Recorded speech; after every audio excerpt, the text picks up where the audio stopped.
dos fariseus um homem chamado Nicodemos, autoridade entre os judeus. Ele foi encontrar-se de noite com Jesus e disse: Rabi, sabemos que és mestre vindo de Deus, pois ninguém pode fazer os sinais que tu fazes se Deus não estiver com ele. Jesus lhe respondeu: em verdade te digo, que ninguém pode ver o reino de Deus se não nascer de novo. Então lhe perguntou Nicodemos: como um homem velho pode nascer? Poderá entrar no ventre de sua mãe e nascer pela segunda vez?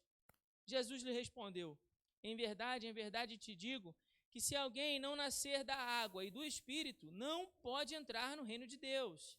O que é nascido da carne é carne, e o que é nascido do Espírito é Espírito. Não te admires de eu te dizer: necessário vos é nascer de novo. O vento sopra onde quer, e ouves o seu som, mas não sabes de onde vem, nem para onde vai. Assim é todo aquele que é nascido do Espírito. Perguntou-lhe Nicodemos: como pode ser isso? Jesus lhe respondeu: tu és mestre em Israel e não entende essas coisas? Em verdade te digo, que nós dizemos do que conhecemos e testemunhamos o que vimos. Mesmo assim, não aceitais o nosso testemunho. Eu vos falei de coisas terrenas e não credes. Como crereis se vos falar das celestiais? Ninguém subiu ao céu, senão aquele que de lá desceu, o Filho do Homem. Assim como Moisés levantou a serpente no deserto, também é necessário que o Filho do Homem seja levantado, para que todo aquele que nele crê tenha a vida eterna. Porque Deus amou tanto o mundo que deu seu Filho unigênito, para que todo aquele que nele crê não pereça, mas tenha a vida eterna. Amém? Mantenha a sua Bíblia aberta, feche novamente seus olhos. Pai, diante da tua palavra pedimos que no nome de Jesus, teu Espírito Santo, ó Deus, nos dê entendimento, compreensão da tua palavra. Fala conosco, Senhor. Fala conosco, que não apenas os nossos ouvidos estejam atentos, mas o nosso coração esteja sensível à tua voz. Que no nome santo de Jesus o Senhor possa perdoar os nossos pecados e tudo aquilo que causa separação entre nós e o Senhor, para que nessa noite, ó Pai, através da tua palavra, possamos ter as nossas vidas transformadas. Que a tua palavra seja como uma boa semente que é lançada sobre a terra, e essa semente produz vida e muitos frutos, a 30, 60, a 100 por um. Para a glória do teu nome nós te pedimos, no nome santo de Jesus. Amém. Os irmãos podem se assentar. Bom, eu quero refletir com os irmãos nessa... André, pode desligar esse? Obrigado. Sobre o tema o novo nascimento. O novo nascimento. Esse diálogo que nós acabamos de ler é o diálogo que Jesus tem com Nicodemos, um homem importante. Nicodemos era um mestre em Israel, um fariseu habilidoso nas letras, na palavra de Deus, nas Escrituras. Nicodemos fazia parte de um grupo seleto em Israel, conhecido como Sinédrio. O Sinédrio era um colegiado de mestres, de doutores na lei, que tinham a função de observar o ensino de Israel e perceber se esse ensino estava coerente com o que Deus diz na sua palavra ou não. Então o Sinédrio era uma espécie de supremo tribunal, digamos assim, né, uma suprema corte, para examinar se cada ensino, se cada professor em Israel estava ensinando a Escritura como deve ser. A Bíblia fala que Nicodemos vai procurar Jesus à noite como forma de não ser reconhecido, de não ser visto pelo público. Afinal de contas, ele era um homem de posição, ele tinha um cargo muito importante. Não poderia parecer que ele estava talvez aceitando o ensino de Jesus, uma vez que Jesus era recusado pelos fariseus, era recusado pelos saduceus, era recusado por outros grupos religiosos. O ensino de Jesus era recusado por esses grupos.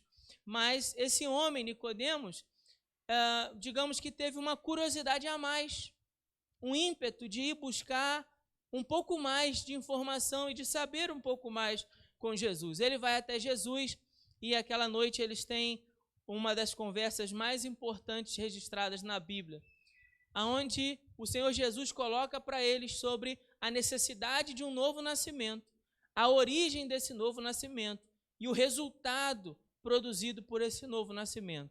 Sobre cada uma dessas etapas é que eu quero falar com os irmãos nessa noite, sobre a necessidade do novo nascimento, da onde ele vem e qual o resultado que ele produz nas nossas vidas.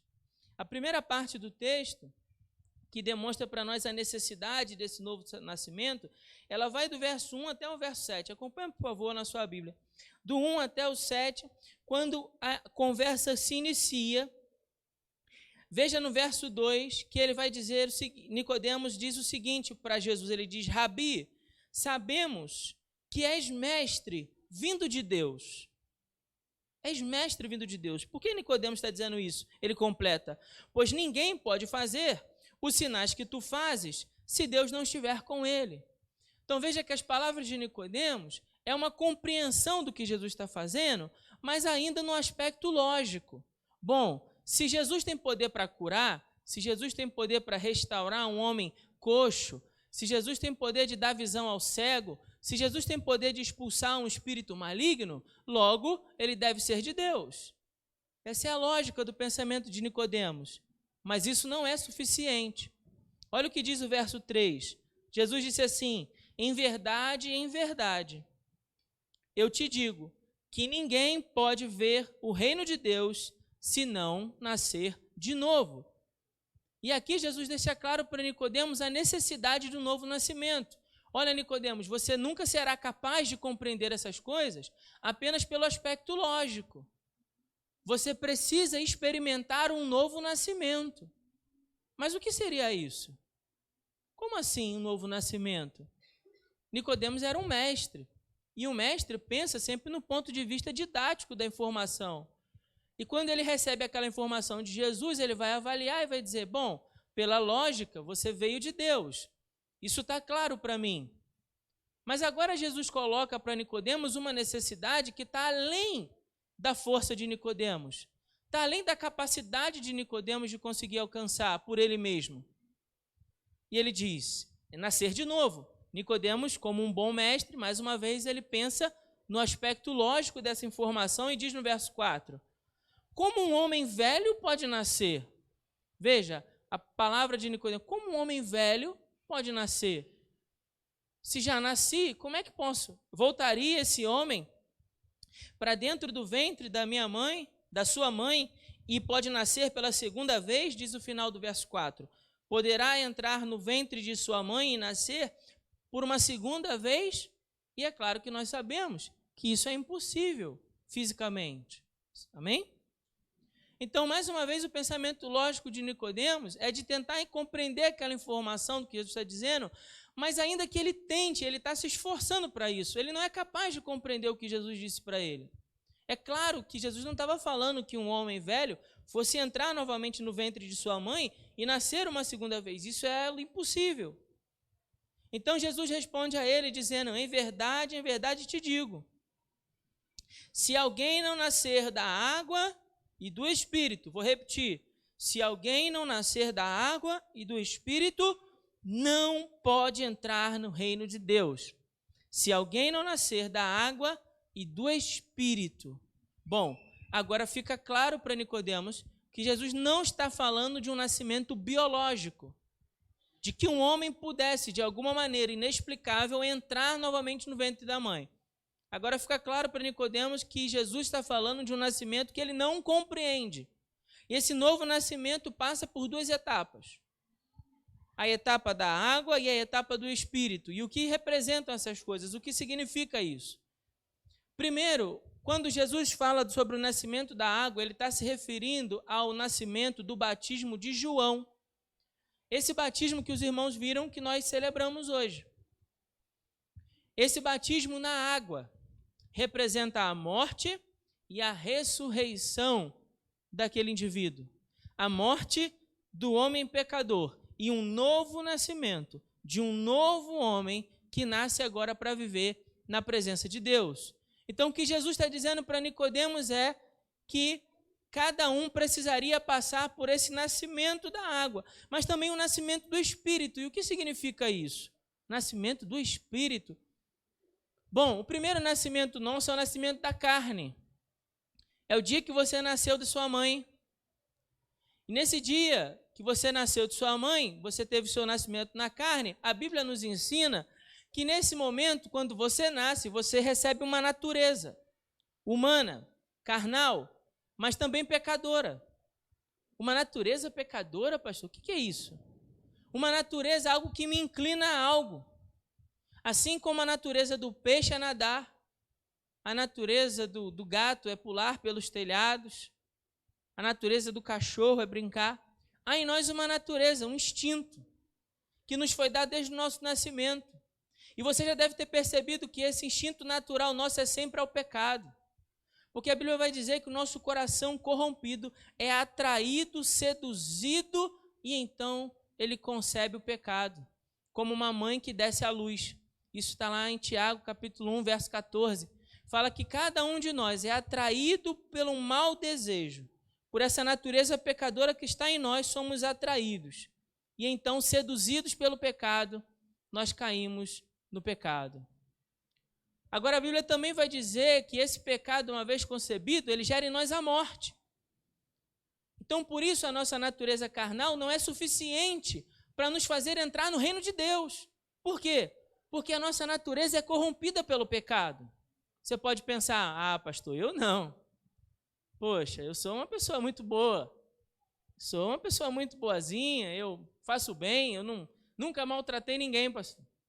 Nunca roubei, nunca matei, nunca usei drogas, nunca fiz nada que fosse reprovável à luz da sociedade. Então, acredito que eu seja uma boa pessoa.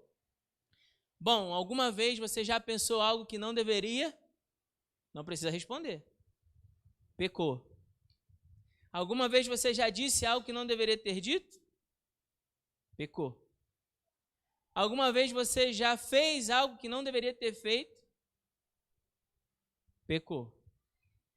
Se você cometeu pelo menos 3 pecados uma vez por dia, ao longo de 30 dias, significa que você pecou 90 vezes só esse mês. É bastante pecado, né? E imaginando que você tem uma vida de 70 anos. 70 anos. Que isso, pastor? Eu quero viver mais, né? Bom, isso significa que você viveria pelo menos 70 mil pecados.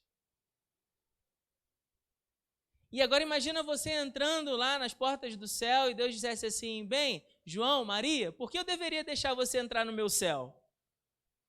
E aí você dissesse, bom, eu sou uma boa pessoa, eu nunca matei, eu nunca roubei, eu nunca usei drogas, eu nunca falei mal do meu vizinho, eu nunca desejei que ele abaixasse o som, que estava muito alto, me atrapalhando para dormir, eu nunca xinguei o camarada que me fechou no trânsito, eu nunca xinguei, eu nunca, né?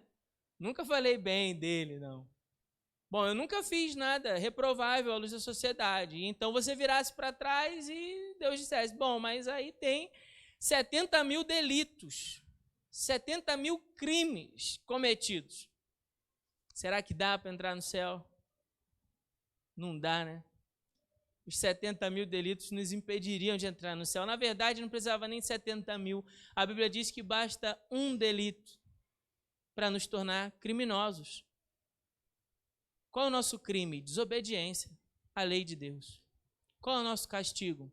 Qual é o salário? A morte. Um crime, pastor? Um crime.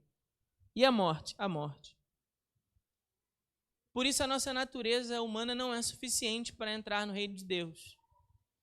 Por isso é tão importante o que Jesus falou para Nicodemos no verso 6. Olha aí de novo na sua Bíblia. Diz assim, olha, o que é nascido da carne é carne. Ou seja, no seu primeiro nascimento, você recebeu uma natureza carnal, humana, pecadora, corrompida. Mas ele completa, e o que é nascido do Espírito é Espírito. Então, no nosso primeiro nascimento, recebemos a natureza carnal, corrompida pelo pecado em Adão. Mas no segundo nascimento, recebemos uma natureza espiritual. E o que é isso? Assim como eu disse que é para você que a natureza carnal nos atrai ao pecado e ao mal, a nossa natureza espiritual busca as coisas do alto. A nossa natureza espiritual nos inclina a desejar as coisas do alto, as coisas de Deus, a estar na presença de Deus, a desejar as coisas do Espírito, a desejar orar e falar com Deus em oração, a desejar ler a sua palavra e se encantar com a palavra de Deus, que é a Bíblia, a desejar buscar a presença de Deus e sentir a paz que Ele traz ao nosso coração, a paz que encontra aquele que recebeu o perdão de Deus, a paz que encontra aquele que agora anda em novidade de vida, a paz que transcende todo entendimento, porque ela não é baseada nas circunstâncias. Uma paz que invade a nossa alma, uma paz que vive aquele que vive na presença de Deus, uma alegria sim, porque antes eu andava para o inferno por causa da minha natureza pecadora. E se chegasse ao céu com toda essa natureza pecadora e essa punição do pecado, certamente meu fim seria a morte eterna, Deus me condenaria. Entende? Não basta você ser bonzinho ou boazinha. Se você bate aos céus apenas nessa natureza carnal, seu destino será a condenação eterna, não tem outro fim. E quando nós pensamos isso desespera a nossa alma. Estamos perdidos sem Cristo. E o nosso fim será a morte. E a nossa condenação, passar a eternidade longe de Deus. Mas aí sim, vem a palavra do Senhor e nos mostra que há uma oportunidade de termos em Cristo uma nova natureza, e essa nova natureza, ela nos confere alegria. A alegria de saber de que agora eu tenho um Deus que vive comigo, que está em mim. A alegria de reconhecer Cristo como meu Salvador. A alegria de reconhecer que há esperança para a minha alma, de que há esperança para a minha vida, de que eu posso reescrever a minha história. A alegria de saber que por mais que a minha natureza pecadora, minha natureza carnal, me levou por lugares longes da presença de Deus, me levou por caminhos distantes da sua presença, a natureza espiritual agora me atrai. Laços de amor eterno Ele me atrai. Com graça eterna Ele me atraiu. E essa alegria agora invade a minha alma, eu posso dizer, tem um Salvador, eu não estou mais perdido, tem um Salvador. E esse Salvador vive dentro de mim, e a sua alegria está em mim, e o seu amor é derramado sobre mim.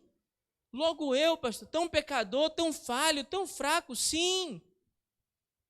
Sim, mas agora recebo dele o perdão, o amor imensurável de Deus. E todos aqueles pecados me são perdoados. Todos aqueles 70 mil pecados são esquecidos. Porque agora há novidade de vida sobre mim. Há o sangue de Cristo que me lava desses pecados. Então eu que vivi em guerra, assim como cada ser humano que vive longe de Deus, vive em guerra. Você já pensou nisso? Como cada homem e mulher que vive longe de Deus vive em guerra? Vive em guerra contra si mesmo. Se você vive longe de Deus, você vive em guerra contra os seus semelhantes. Se você vive longe de Deus, você vive em guerra contra a natureza. Se você vive longe de Deus, você vive em guerra contra o próprio Deus. E você precisa de paz. Você precisa de alguém que estabeleça a paz. Obrigado, irmãos. A paz entre você e o Senhor. A paz que o dinheiro não pode dar. A paz que o mundo não pode te oferecer.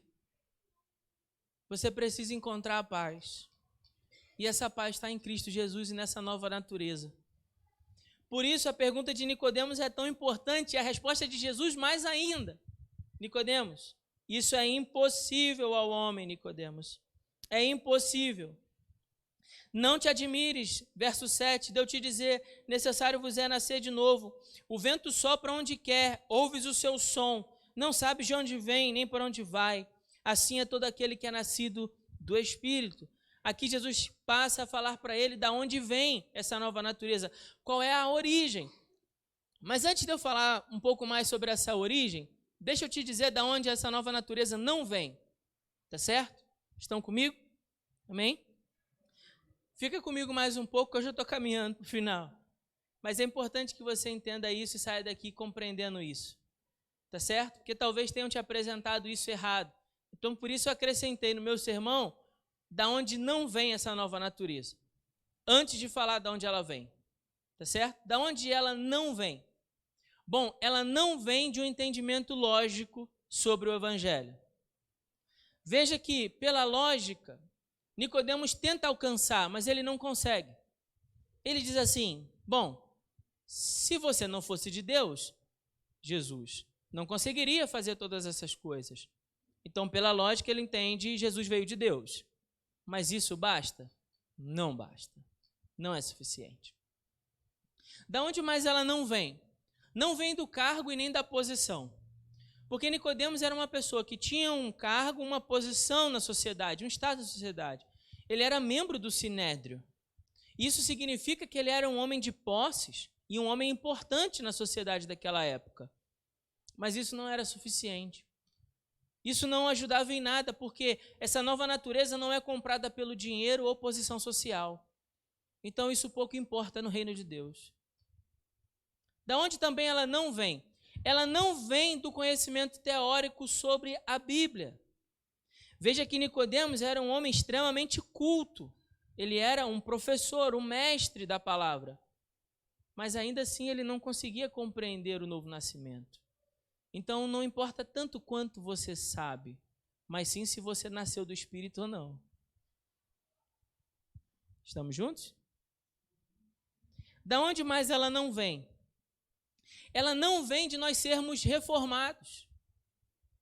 Na essência da palavra reforma. Eu estou falando aqui de um cenário como um carro velho. Tipo aquele programa de televisão, Lata Velha, lembra? Pegava um carro lá todo caindo aos pedaços, né? Cheio de remendo para fazer.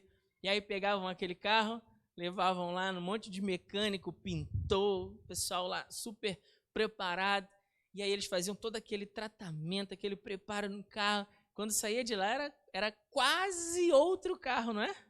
De tão bonito, porque era todo reformado ali, bonitinho. Mas o carro era o mesmo, sim ou não? Se for olhar lá o número do chassi, mesma coisa.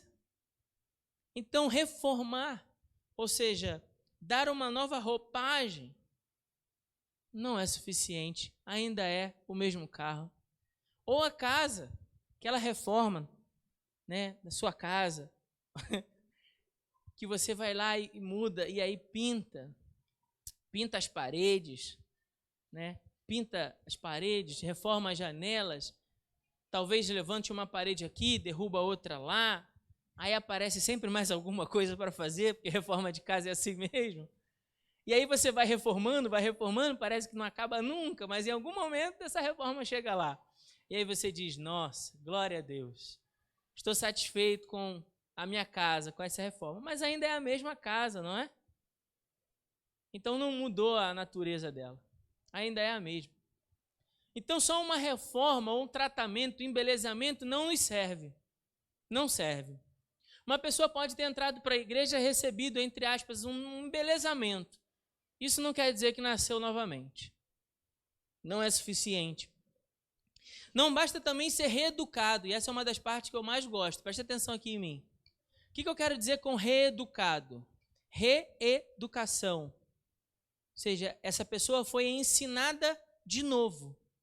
E agora ela recebeu instrução e orientação a um novo tipo de comportamento. Como se isso fizesse dela uma nova pessoa. Ela dizia antes, por exemplo: oi, tudo bem? E agora ela diz: a paz do Senhor, Deus abençoe. Ela fazia algumas coisas que agora não faz mais. E a gente diz: bom, agora se tornou um bom crente. Não, Jesus não está falando disso. Não basta ser reeducado.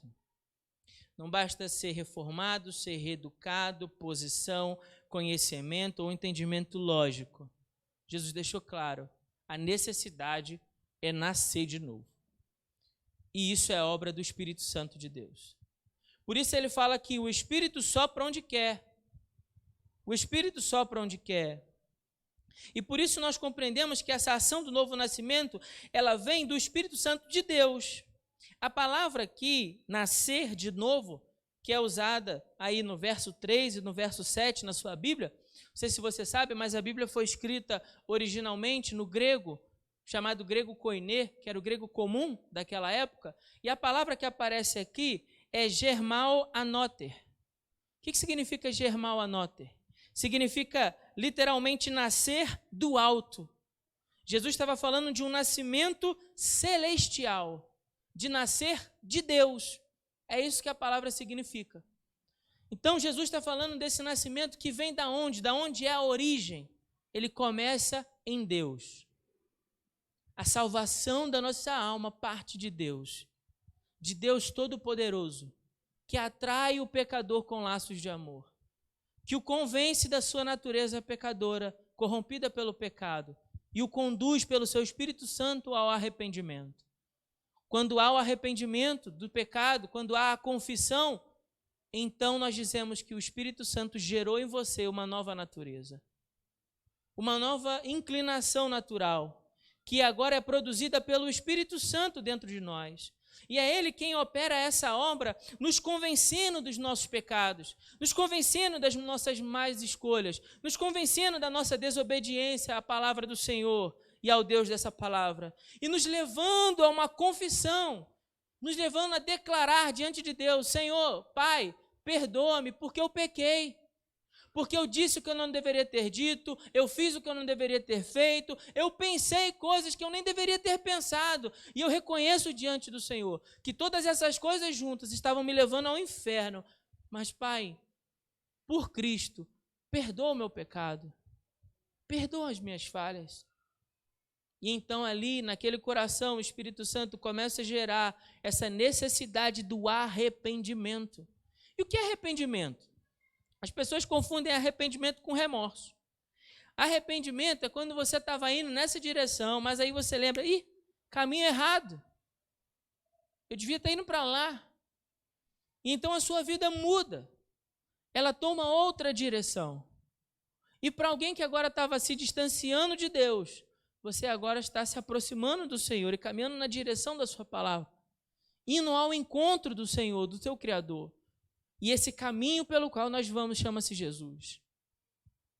Por isso é tão importante entender que arrependimento vem de um desejo de mudança, de reconhecer que eu não dou conta, de que eu não me basto, de que eu não posso me salvar por mim mesmo, que as minhas escolhas, as minhas atitudes, o meu comportamento só me levou para longe do Senhor.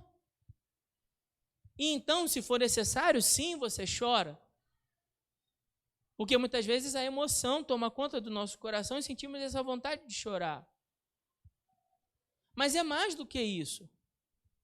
É mais do que isso.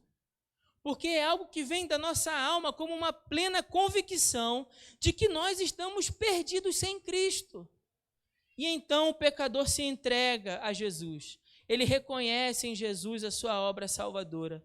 Seu coração começa a arder, a bater pelas coisas de Deus, começa a ansiar, a desejar, a estar na presença de Deus. E aqui algumas observações são importantes. Primeiro, nascer da água representa esse batismo, como eu disse.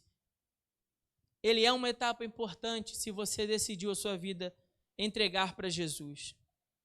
Mas uma condição ainda mais essencial, e a primeira delas, é que você reconheça os seus pecados e a sua necessidade de ter um Salvador. E esse Salvador se chama Jesus. O nascimento do Espírito é produzido pelo Espírito, e nesse momento você é selado. A Bíblia diz que o Espírito Santo então passa a morar dentro de você. Sua vida agora nunca mais será a mesma. Nunca mais será a mesma. Porque esse novo nascimento o conduz à presença de Deus. Algumas condições no texto são apresentadas para esse novo nascimento. Nós fomos contaminados pelo veneno da serpente, pela nossa natureza pecadora. É por isso que, olhem, por favor, na sua Bíblia, o texto, Jesus lembra aquele homem tão versado nas Escrituras, aquele doutor da lei, e Jesus lembra aquele homem sobre a serpente no deserto. No verso 14, ele diz: assim como Moisés levantou a serpente no deserto, também é necessário que o Filho do Homem seja levantado. O que isso significa? Eu vou te explicar rapidamente. Em Números, capítulo 21, do 19 ao 21, a Bíblia vai nos contar que o povo de Israel, pela sua rebeldia, foi punido diante de Deus e picado por serpente. E todo que era picado pela serpente morria. Mas então Deus diz a Moisés que ele preparasse uma serpente de bronze e que pregasse essa serpente de bronze no madeiro e levantasse bem alto para que todo Israel pudesse ver aquela serpente de bronze. Assim, quando uma pessoa fosse picada pela serpente e corresse diante daquela serpente de bronze pendurada no madeiro e olhasse para a serpente de bronze, então aquela pessoa seria curada pela fé. Aquilo que aconteceu no passado era uma representação do que aconteceria em Cristo. A serpente representa a obra de Satanás, desde Adão e Eva, pecando no Éden e gerando uma nova natureza pecadora em todos os homens. Mas ao ser levantada no deserto, no madeiro, representa a vitória que Cristo teria sobre os nossos pecados. A serpente pregada é a vitória de Cristo sobre o pecado. Então, quando alguém corresse e olhasse ali e visse Jesus, pela fé, então, seria perdoado dos seus pecados.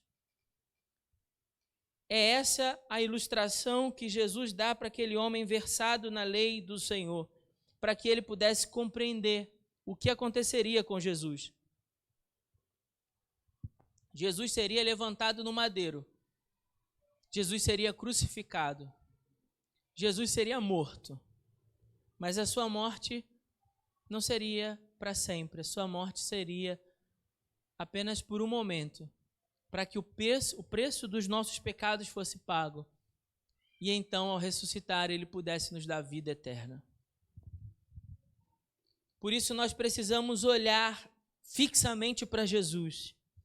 Cada homem e mulher, adulto ou criança, jovem ou velho, pecador, precisa olhar para Jesus e, pela fé, reconhecer em Jesus a vitória sobre os nossos pecados, o sangue derramado pelos nossos pecados, para que aí então você receba do Senhor o resultado desse novo nascimento, que ele fala no verso 15, ele diz, para que todo aquele que nele crê tenha vida eterna.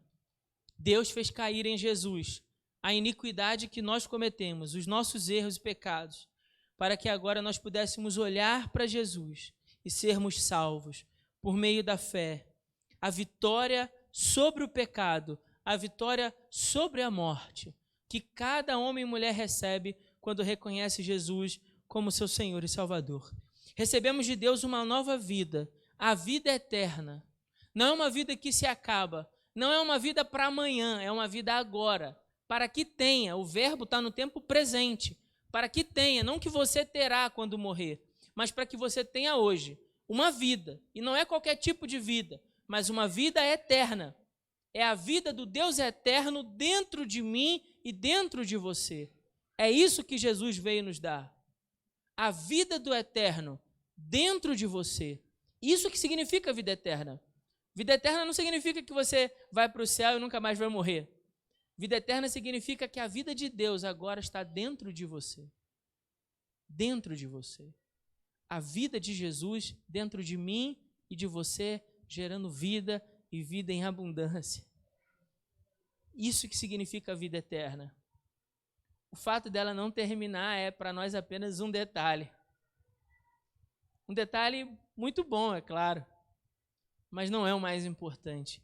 O mais importante é poder reconhecer que Cristo agora vive dentro de mim, vive dentro de nós, de que nós seremos salvos da condenação eterna e que nós já nesse tempo podemos desfrutar das alegrias, do amor, da graça, do perdão, da misericórdia e da esperança que tem aquele que reconheceu Jesus como seu Senhor e Salvador.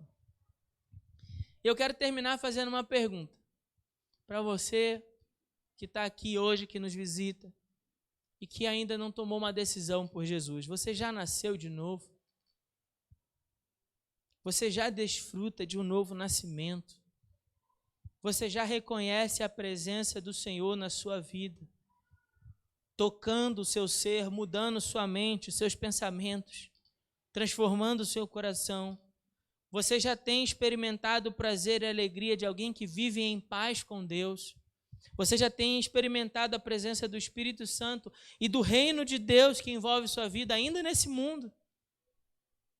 Se você ainda não tem isso, você pode tomar posse disso hoje. Você pode reconhecer Cristo como seu Senhor e Salvador. Você hoje pode pedir perdão ao Senhor pelos seus pecados e confessar Cristo. Corra para a cruz. Corra em direção à cruz e olhe para Cristo. Olhe para aquele que foi levantado e erguido no madeiro, que verteu seu sangue por amor de você e que ao terceiro dia ressuscitou para te conceder vida eterna. Olhe para Cristo. Olhe para Cristo nessa noite e que o Espírito Santo de Deus possa falar ao seu coração para que a sua vida também nunca mais seja a mesma a partir desse momento. Amém? Quero orar por você, quero orar pela sua vida. Queria pedir a você, igreja, que pudesse fechar os seus olhos para orar.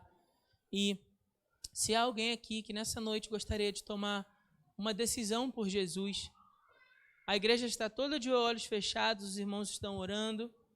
Mas se você puder e quiser, eu gostaria de pedir a você que você se colocasse em pé. No lugar mesmo onde você está, você se colocar em pé. Eu gostaria de orar pela sua vida. Há alguém aqui que gostaria de tomar uma decisão por Jesus? É só ficar em pé onde você está e a gente vai orar junto pela sua vida. Há alguém? Amém. Há mais alguém que gostaria? Só se colocar em pé onde mesmo você está e nós vamos orar juntos por você. Há mais alguém? Amém.